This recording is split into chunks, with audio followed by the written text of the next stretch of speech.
किस मांगों को लेकर हड़ताल पे हैं आप लोग? हम लोगों का मुख्य मांग है कि पुरानी पेंशन नीति लागू किया जाए, सबसे पहली मांग है। दूसरी मांग है कि सरकार के द्वारा जो ये निजीकरण किया जा रहा है, खासकर रेल डाक सेवा जो है, यह रेल में डाक के परिचालन से इसकी पहचान होती है। और आज केंद्र सरकार की गलत नीति के चलते सभी जगह जो है सो RTM चलाया जा रहा है। सबसे बड़ा हम लोग को इस बात का रोष है, रेल कर्मी खासकर डाक कर्मी का इस बात से बहुत बड़ा विरोध है केंद्र सरकार के साथ कि इसको हर स्थिति में बंद किया जाए और रेल में डाक का आदान प्रदान की सेवा बहाल किया जाए।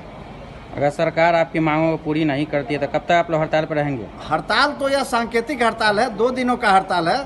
2 दिनों के हड़ताल के बाद फिर हम लोग इस पर विचार करेंगे, अनिश्चितकालीन हड़ताल पर जाएंगे।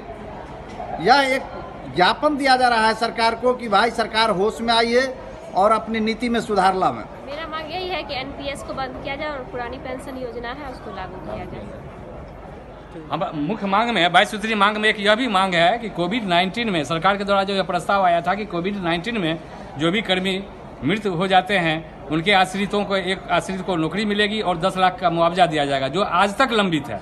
वो भी हमारा मुख्य धारा में है, मांग में है। दूसरी बात, हमारा जो सेक्शंस जो बंद हैं उसको रीस्टोर करना है। रोड ट्रांसपोर्टिंग जो व्यवस्था है, नेटवर्किंग व्यवस्था है, उसको खत्म करो, क्योंकि यह व्यवस्था जो है रोड के द्वारा जो डाक का परिचालन हो रहा है वह अक्षरशः गलत है। उसमें कर्मचारियों को उसमें लगाया जाता है। हो सकता है कि आए दिनों हम कर्मचारियों पर खतरा मंडरा रहा है, एबुलिश भी हो सकता है। उसको हम लोग पुरजोर विरोध करते हैं कि वो RTM सेवा बंद करें। दूसरी बात, हम लोग का जो पुरानी मांग है रीस्ट्रक्चरिंग, वह व्यवस्था सभी संवर्गों का वो व्यवस्था बहाल करो। और कंपनसेट में जो 5% का जो बैन लगाए हुए है गवर्नमेंट, उसको हम लोग चाहते हैं कि उसको बढ़ाओ और अविलंब जो हमारे कर्मचारी जो मृत हो गए हैं उनके अनुकंपा पर अभी भी नौकरी की लंबी कतारें लगी हुई है, जो अभी तक सेटल नहीं हुआ है, उसको जल्दी से जल्दी सेटल करें। ये हमारी मांग है, मुख्य धारा में है। जी, हम लोगों का मोटो है और हम लोग आज एकत्रित हुए हैं। राष्ट्रव्यापी जो ये हड़ताल है 2 दिन का आहूत 28 और 29 का, उसी के समर्थन में हम लोग सभी आदमी यहाँ आए हुए हैं। हम लोगों का मुख्य मुद्दा OPS को लागू करना, यानी पुरानी पेंशन फिर से बहाल करना, जो 1/1/2000 से बंद कर दिया गया और NPS ला दिया गया, तुम लोग निकलो, उसी को बंद करना है। दूसरा है कि जो कमलेश चंद्रा कमेटी का जो रिपोर्ट है उस रिपोर्ट को लागू करवाना है। अनुकंपा के आधार पर अविलंब नौकरी दिया जाए। यही सब मांग लेकर के हम लोग 2 दिन से हड़ताल पर जमे हुए हैं केंद्र सरकार के विरुद्ध।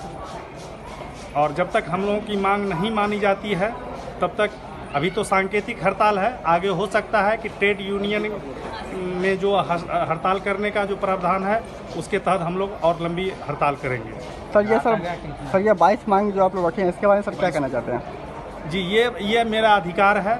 जो मेरा अधिकार है वही अधिकार से वंचित जो हम लोग अभी हो रहे हैं, उसी के समर्थन में ये 22 मुद्दा दिए हैं सरकार के सामने में विचार करने के लिए। अगर इसको माना नहीं जाता है तो हो सकता है कि हम लोगों का हड़ताल फिर से।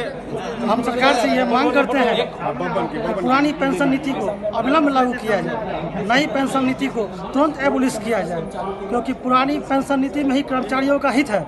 इसलिए हम सांकेतिक रूप से सरकार को 2 दिवसीय हड़ताल करके ये जताना चाहते हैं कि जिस तरह से कांग्रेस शासित प्रदेशों में राज्य सरकारों ने छत्तीसगढ़, राजस्थान में पुरानी पेंशन नीति को बहाल किया है, उसी तरह केंद्र सरकार नई पेंशन नीति को खत्म करे और सभी कर्मचारियों को पुरानी पेंशन नीति में शामिल करे।